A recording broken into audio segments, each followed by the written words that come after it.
நாடாளுமன்றத்தில் பிரதமர் நரேந்திர மோடி மீது தாக்குதல் நடத்த திட்டம் தீட்டப்பட்டதாக சபாநாயகர் ஓம் பிர்லா தெரிவித்திருக்கிறார். இந்த தகவலை கேட்கவே பேரதிர்ச்சியா இருக்கு. பிரைம் மினிஸ்டர் நரேந்திர மோடி அவர்கள பாராளுமன்றத்தில் வச்சு 2 பெண் எம்பிக்கள் மூலமாக தாக்குதல் நடத்துறதுக்கு இத்தாலி பப்பு ராகுல் பூந்தியோட காங்கிரஸ் கட்சி பிளான் பண்ணிருக்காங்க அப்படின்னு சபாநாயகர் இன்னைக்கு பேரதிர்ச்சியான தகவலை வெளியிட்டு இருக்காரு. ऐसी जानकारी आई कि कांग्रेस पार्टी के कई सदस्य माननीय प्रधानमंत्री जी के आसन पर पहुंचकर कोई भी अप्रत्याशित घटना कर सकते हैं. அதுவும் பாத்தீங்கன்னா அந்த 2 எம்பில ஒரு எம்பி தமிழகத்தை சேர்ந்தவங்க. பேர் என்ன தெரியுமா? சோடிமணி. தனியா நின்னா கரூர்ல 4 ஓட்டு கூட வாங்க வக்கு இல்லாத சோடிமணி பிரைம் மினிஸ்டரை தாக்குறதுக்கு பிளான் பண்ணியிருக்காங்களாம். பொதுவாகவே இந்த இத்தாலி காங்கிரஸ் பசங்களுக்கு இப்போ ஒண்ணுமே புரியல. ஏன்னா பப்பு ராகுல் பூந்தி கிட்டத்தட்ட 100 தேர்தல்கள்ல தோல்வி அடைந்ததுல சதமடிச்ச பப்பு ராகுல் பூந்திக்கு ஒண்ணுமே புரியல. பிரைம் மினிஸ்டர் நரேந்திர மோடி அவர்களை எப்படியும் நேர்மையா வீழ்த்த முடியாது அப்படின்னு தெரிஞ்சுக்கிட்டு தொடர்ந்து போலியான பிரச்சாரங்களை தொடர்ந்து பண்ணிட்டு இருக்காங்க. இவங்களுக்கு பாராளுமன்றத்தில் ஏதாவது மக்களுக்கு நல்லது நடக்கணும் அப்படிங்கிறதெல்லாம் இவங்களோட எண்ணமே கிடையாது.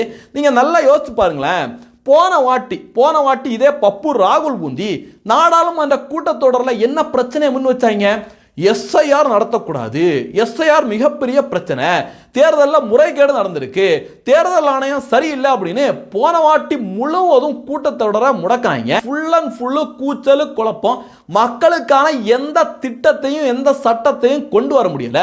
ஆனா அந்த பிரச்சனையை அத்தோட விட்டுட்டாங்க.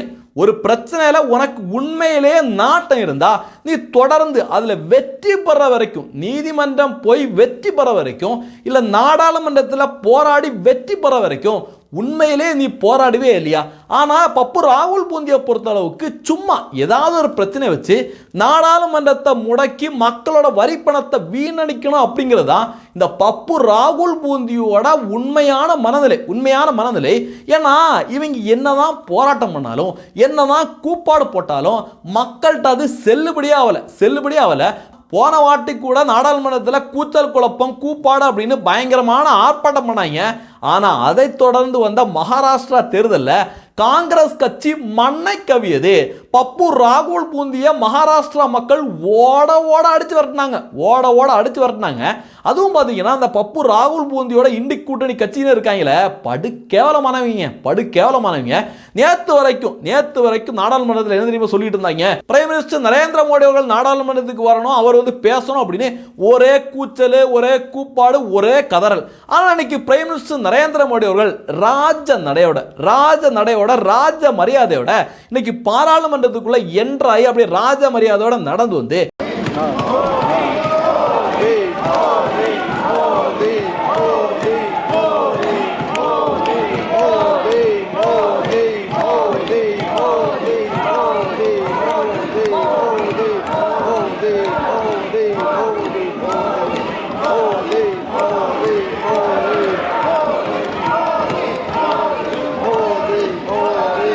இன்னைக்கு பேச தொடங்குற உடனே ஐயோ பிரைம் மினிஸ்டர் பேசக்கூடாது அப்படின்னு பயங்கரமா கத்தி கூப்பாடு போட்டுட்டு இருக்காங்க. ஏன்னா பிரைம் மினிஸ்டர் நரேந்திர மோடி அவர்கள் இவனுங்க சுளுக்க எடுப்பாரு அப்படின்னு இவனுங்களுக்கே தெரியும். அடுத்து பாத்தீங்கன்னா நாடாளுமன்றத்தில் படுகேவலமான விஷயம் நடந்திருக்கு. தமிழ்நாட்டை சேர்ந்த மக்கள் நீதிமன்றத்தோட தலைவர் மக்கள் நீதிமன்றத்தோட தலைவராக இருக்காரா, இல்ல இன்பாவுக்கு சொம்படிக்கிற திமுகவோட தொண்டனா இருக்காரா, 200 ஊப்பியா இருக்காரான்னு மிகப்பெரிய சந்தேகமா இருக்கிற கமலஹாசன் அப்படின்னு சொல்றதை விட மலஹாசன் சொல்றது கூட ரொம்ப பொருத்தமா இருக்கும். அந்த அளவு கேவலமான ஒரு பேச்சை நாடாளுமன்றத்தில் பேசியிருக்காப்ல. முதல்ல மலஹாசன் என்ன பேசினாப்ல, என்ன அஜெண்டாவோட பேசினாப்ல அப்படிங்கிறத பாருங்க. அந்த உண்டியலை உடைத்து நிதி திரட்ட உதவுவோர் இன்று தமிழரை பார்த்து என்ன சொல்லுகிறீர்கள்? தமிழ் பிச்சை எடுக்க கூட உதவாதா? ஓரளவு உண்மைதான். ஒரு தெற்கத்தி அறிவுரை தங்காய், தமக்கென உங்கள் நிதியை திரட்ட ஆங்கிலத்தில் இந்தியில் பிச்சை எடுக்கலாமே. தமிழ் பிச்சை எடுக்க உதவாது, திருடவும் உதவாது. தமிழன் பிச்சை எடுக்க மாட்டான், அதுவும் உங்கள் பிச்சையை ஏற்கவே மாட்டான். தங்கச்சி, ஓட்டையும் நாட்டையும் இந்த கமலஹாசன் விற்கவே மாட்டான். இந்த மலஹாசனோட கொழுப்ப பாத்தீங்களா? இதுல ஒரு வார்த்தையே சொல்றாப்ல, தமிழன் பிச்சை எடுக்க மாட்டான் அப்படின்னு. உண்மைதான், தமிழன் நிச்சயமாக எங்கேயுமே தலைகுனிய மாட்டான், பிச்சை எடுக்க மாட்டான். ஆனா இந்த மலஹாசன் கண்டிப்பாக பிச்சை எடுப்பார். ஒரு மாநிலங்களவை சீட்டுக்காக கோபாலபுரம் வரைக்கும் போய் பிச்சை ஏந்தி நின்றுவிட்டு என்ன பேச்சு பார்த்தீங்களா? குறிப்பாக மலஹாசன் மென்ஷன் பண்ணி பேசுறது நம்முடைய நிதியமைச்சர் நிர்மலா சீதாராமன் அவர்களை. அவங்க கடந்த வருடம் நினைக்கிறேன் திமுக காரவங்கள நாடாளுமன்றத்தில் கேண்டீன் வரைக்கும் ஓட அடிச்சு விரட்டுற மாதிரி டேட்டாவோட ஈவே ராமசாமி தமிழை பற்றி என்னென்ன பேசுனாப்புல அப்படிங்கிறத டேட்டாவோட பேசுனாங்க. ஆனால் ஈவே ராமசாமி சொன்னதை தான் பேசுனாங்க அப்படிங்கிறத மறைச்சிட்டு அவங்களே தமிழை பற்றி தப்பாக பேசிட்டாங்க அப்படிங்கிற மாதிரி இந்த மலஹாசனுக்கு எவனோ ஒரு தற்குறி பெயர் அறிவாலயத்திலேருந்து எழுதி கொடுத்தாங்களான்னு எனக்கு தெரியல, எவனோ ஒருத்தன் எழுதி கொடுத்துருக்கான், அதை அப்படியே படிக்குது. இந்த A4 சீட்டை வச்சுட்டு இந்த தற்குறி அப்படியே படிச்சிருக்கு. முதல்ல நிர்மலா சீதாராமன் அவர்கள் கடந்த வருடம் என்ன பேசுனாங்க அப்படிங்கிறத பாருங்க. And this was published in a magazine called Vidudalai on 27th November 1943. What does he say? And I will give you a brief translation afterwards. He says, Tamil padithal pichai kuda kadakadu. That one line is enough, sir, but I will read the passage. What does it mean? If you learn Tamil, even bhiksha, meaning nobody, a beggar cannot also survive. Tamil படித்தது பிச்சை எடுப்பதை தவிர வேற உயிர் வாழ ஒன்றுக்கும் பயன்படவில்லை என்பதோடு இதற்காக செலவு செய்த காலத்தை வேறு துறையில் செலவிட்டால் வாழ்வில் பயன் ஏற்பட்டிருக்கும் என்பதை ஆண்டுகளுக்கு முன்பே தமிழ் கற்ற ஒரு அனுபவ புலவர் பாடியுள்ளார். He says that. He says, if you had spent that time learning Tamil for learning something else, you would have had some kind of meaningful thing in your hand to lead your life. Instead of that, why are you learning Tamil? The person who said this, quoting a poet who lived 100 years ago, you're keeping a picture in your offices, in your everywhere, on your desks, and you're worshipping him. But இதுல நிதியமைச்சர் ரொம்ப தெளிவா சொல்றாங்க, விடுதலை அப்படிங்கிற EV ராமசாமியோட இதழ்ல நம்முடைய தாய் தமிழை கொச்சையா எழுதியிருக்காங்க, தாய் தமிழை கேவலப்படுத்தி பேசியிருக்காங்க அப்படிங்கிற டேட்டாவோட அவங்க பேசியிருக்காங்க. ஆனா அதை தான் இன்னைக்கு மலஹாசன் திரிச்சு மறைச்சு ஈவே ராமசாமியை மறைச்சுக்கிட்டு இன்னைக்கு முழுக்க பிஜேபி மேல பழிய போட்டு நிர்மலா சீதாராமன் அவர்கள் மீது பழிய போடுறதுக்காக முயற்சியில இறங்கியிருக்காப்ல. ஆனா இந்த முயற்சி முளையிலேயே கிள்ளி எறியப்பட்டது. மக்கள் எல்லாமே மலஹாசனை சாணியால் அடிக்கிற மாதிரி சரியான கேள்விகளை கேட்டுட்டு வராங்க. உண்மையான வீடியோவை எடுத்து போட்டு, யோ அவங்க என்ன சொல்லியிருக்காங்க, நீ என்னையா போய் படிச்சுட்டு வந்திருக்க, அதுவும் உன்னுடைய முதல் உரை விளங்காம பண்ணிட்டேயா அப்படின்னு மலஹாசனை போட்டு கிளின்னு கிழிச்சிட்டு வராங்க. அதுலயும் பாத்தீங்கன்னா இந்த மலஹாசன் போய் முதல் உரையில அசிங்கப்பட்டு வந்திருக்காங்க.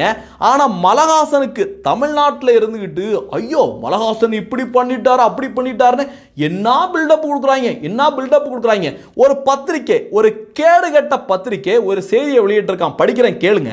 தமிழ் யாசகம் எடுக்க உதவாது, திருடவும் உதவாது, தமிழன் யாசகம் எடுக்கவும் மாட்டான், அதுவும் உங்கள் யாசகத்தை ஏற்கவும் மாட்டான், தமிழ் படித்தால் யாசகம் கூட எடுக்க முடியாது என மத்திய நிதியமைச்சர் நிர்மலா சீதாராமன் பேசியிருந்த நிலையில் நாடாளுமன்றத்தில் தனது முதல் உரையிலேயே பதிலடி கொடுத்த எம்பி மலஹாசன் பதிலடி கொடுத்திருக்காரு அப்படின்னு பெருமையா நியூஸ் தமிழ் 24x7 அப்படிங்கிற சேனல் செய்தியை போட்டிருக்கான்.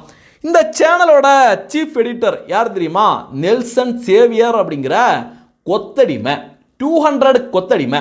அந்த கொத்தடிமை இப்போ சமீபத்தில் இந்த சேனலோட செய்தியாளரை திமுகவோட ஒரு எம்எல்ஏ கண்ணா பின்னான்னு அடிச்சு கிட்டத்தட்ட ஒரு 25 லட்சத்துக்கு மதிப்புடைய கேமரா எல்லா பொருட்களையும் பிடுங்கி வச்சுக்கிட்டாங்க. அதை பற்றி இந்த நெல்சன் சேவியர் ஒரு வார்த்தை கூட பேசலைங்க. ஒரு வார்த்தை கூட பேசலை. அவனுடைய சமூக வலைதளம் முழுவதும் நான் தேடி பார்த்தேன். ஒரு வார்த்தை கூட திமுகவுக்கு எதிராக, அந்த எம்எல்ஏக்கு எதிராக அவன் போடவே இல்லை. ஆனால் இந்த விஷயம், இந்த மலஹாசன் வந்து நாடாளுமன்றத்தில் பேசின உடனே இந்த நெல்சன் சேவியர் என்ன தெரியுமா பதிவு போட்டிருக்கான், படிக்கிறேன் கேளுங்க. மக்கள் நீதி மைய தலைவர் கமலஹாசனின் நேற்றைய நாடாளுமன்ற உரை அற்புதமான ஒன்று. பொய்ய சொல்லிட்டு வந்திருக்கான். அற்புதமான ஒன்றா. சினிமா கலைஞர் ஏதோ உளறிக் கொண்டிருக்கிறார் என்கின்ற பார்வையில் பல எம்பிக்கள் வேடிக்கை பார்த்து கொண்டிருந்தனர். எம்பிக்கள் மட்டும் இல்லை, ஒட்டுமொத்த தமிழக மக்களும் காரி துப்பி வேடிக்கை தான் பார்த்துக்கிட்டு இருந்தாங்க.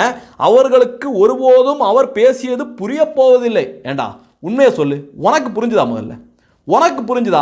ஒட்டுமொத்த தமிழ் மக்களுக்கு புரியலை தான். நாடாளுமன்றம் தான் இழந்த பொலிவை திரும்ப பெறப்போகிறது என்பதற்காக அரைக்குவல். அது என்னையா இது? நாடாளுமன்றம் இழந்த பெருமையை திரும்ப பெறப்போகிறதாம். இவர் எப்படி எம்பி ஆனார்? மக்கள்கிட்ட நேரடியாக போயிருந்து தன்னுடைய செல்வாக்கு மூலமாக எம்பி ஆனாரா? கிடையவே கிடையாது. நேராக போனார், அறிவாலயத்தில் வந்து ஒரு கும்பிட போட்டார்.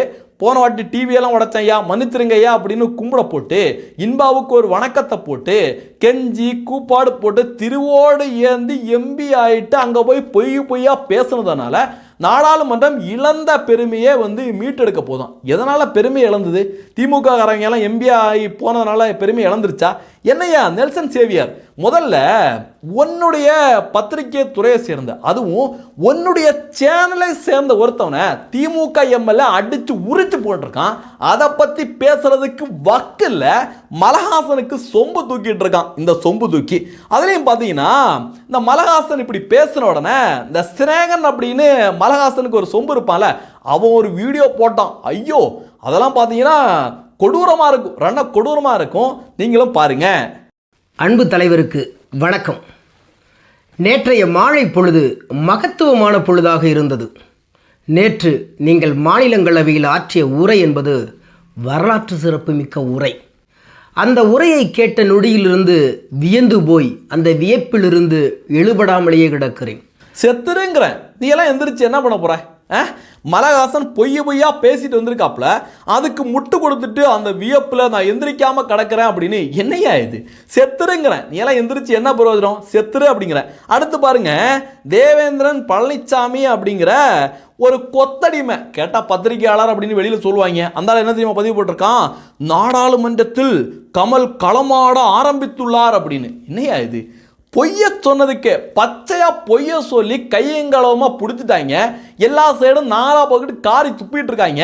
இதுக்கே இவங்க என்னென்ன பில்டப் கொடுக்குறாங்க, என்னென்ன பெருமையை பேசிட்டு இருக்காங்க. அடுத்து பார்த்தீங்கன்னா, இங்க இருக்கின்ற சு வெங்கடேசன், மாணிக்கம் தாகூர், இவங்கெல்லாம் என்ன பேசுவாங்க? ஹிந்தினாகிய ஐயோ ஹிந்தியை திணிக்கிறாங்கப்பா அப்படின்னு பயங்கரமாக பேசுவாங்க. பயங்கரமாக பில்டப்பை கொடுப்பாங்க. ஆனால் இவங்க எல்லா பயலும் சேர்ந்து நாடாளுமன்றத்தில் ஒரு காரியத்தை பண்ணியிருக்காங்க. ஹிந்தியிலே போராட்டத்தை நடத்தியிருக்காங்க. அந்த வீடியோவை ரொம்ப தெளிவாக வாட்ச் பண்ணுங்க. அதுவும் சு வெங்கடேசனை பாருங்க. ஐயோ, அப்படியே கையெல்லாம் தூக்கிட்டு, நமக்கு கூட தெரியலைங்க, அவ்வளோ ஹிந்தியில் பேசிட்டு இருக்காங்க. संसद भवन में कांग्रेस के सस्पेंडेड एमपी राहुल गांधी प्रियंका गांधी के साथ प्रदर्शन कर रहे हैं. என்ன மாதிரி கத்துறாங்க பார்த்தீங்க ஹிந்திலேயே. இதில் பார்த்தீங்கன்னா எல்லா மாநிலத்தோட எம்பிக்களும் இருக்கிறாங்க. பல மொழி பேசுகிற மாநிலத்தோட எம்பிக்களாக இருக்காங்க. இந்நேரம் உண்மையில சூடு சொரணை இருக்கிற ஒரு எம்பியா இருந்தா, சு வெங்கடேசனுக்கு உண்மையிலே சூடு சொரணை இருந்தா உடனடியாக பப்பு ராகுல் பூந்திட்ட போய், யோ நிப்பாடியா, நம்ம தமிழ்நாட்டில் நாங்கள் வந்திருக்கோம், பக்கத்தில் ஐயா சிங் இருக்காரு, பஞ்சாபிக்காரர் இருக்காரு, இவ்வளோ பேர் இருக்கோம், நீ பாட்டு ஹிந்தியில் பேசிகிட்டு இருக்க அப்படின்னு சூடு சொரணை இருந்தால் அங்கே போய் கேட்டிருக்கணும். ஆனால் அதெல்லாம் கேட்காம இந்த சு வெங்கடேசனுக்கு நான் கூட நினச்சேன் இந்த பயப்புள்ளைக்கு ஹிந்தி தெரியாது அப்படின்னு. ஆனால் இந்த பயப்புள்ளைக்கு ஃபுல்லாக ஹிந்தி தெரியுது. எவ்வளோ அழகாக வந்து ஹிந்தியிலே போராட்டம் நடத்துகிறாங்க பார்த்தீங்களா? இதுதான் இவங்களுடைய உண்மையான லட்சணம். இந்த சு வெங்கடேசனுக்கு மட்டும் கிடையாதுங்க. இந்த கலாநிதி தயாநிதி மாறனா, தயாநிதி மாறன், கனி எல்லாருக்குமே என்ன தெரியும்? ஹிந்தி தெரியும். ஆனால் வெளியில் வந்து என்ன சொல்லுவாங்க? பயங்கரமான நாடகத்தை போடுவாங்க. ஐயோ ஹிந்தி எங்களுக்கு தெரியாது, ஹிந்தி தெரியாது அப்படின்னு பயங்கரமான நாடகத்தை போடுவாங்க. ஆனால் பாராளுமன்றம் போய் அங்கே கேண்டீன் பக்கம் மேக்ஸிமம் கேண்டீனை நோக்கி ஓடுவாங்க, கேண்டீனில் தான் இருப்பாங்க. கேண்டீனில் போய் ஐயா எங்களுக்கு ஹிந்தியில் வந்து இது கொடுங்கய்யா அது கொடுங்கய்யா அப்படின்னு சொல்லி அங்கே போய் வடையும் டீயும் ஹிந்தியில் கேட்டு வாங்கி குடிக்கிற கேவலமானவங்க தான் இந்த எம்பிக்கள். மக்களுக்காக ஒன்றும் பண்ணுறதில்ல, ஒன்றும் கிழிக்கிறதில்ல, வெறும் நாடகம் மட்டும்தான். இந்த தகவல்களை பற்றி நீங்கள் என்ன நினைக்கிறீங்க அப்படிங்கிறதையும் பதிவு பண்ணுங்கள். நன்றி, ஜெய்ஹிந்த், வந்தே மாதரம். அடுத்து இன்னொரு விஷயத்தை உங்கள்கிட்ட ஷேர் பண்ணிக்கணும் அப்படின்னு ஆசைப்படுறேன். நம்முடைய பாரத் ஃபர்ஸ்ட் சேனலுக்கு நீங்கள் பேராதரவை, மிகப்பெரிய ஆதரவை கொடுத்துட்டு வரீங்க. எல்லாருக்குமே நெஞ்சார்ந்த நன்றியை தெரிவிச்சுக்கிறேன். நம்முடைய சேனலுக்கு அடுத்த கட்ட வளர்ச்சிக்காக ஒரு கேமரா, இப்போ நம்ம வந்து மொபைலில் தான் ஷூட் பண்ணிட்டு இருக்கோம் அந்த வீடியோக்கள் எல்லாமே, ஒரு கேமரா, ஒரு சிஸ்டம் இதெல்லாம் வாங்கலாம் அப்படின்னு முடிவு பண்ணியிருக்கோம். நீங்கள் அதுக்கு பங்களிப்பாக ஏதாவது உதவி பண்ண நினச்சிங்கன்னா டிஸ்கிரிப்ஷனில் ஜிபே நம்பர், அக்கௌண்ட் நம்பர் எல்லாமே கொடுத்துருக்கேன். நன்றி, ஜெய்ஹிந்த், வந்தே மாதரம்.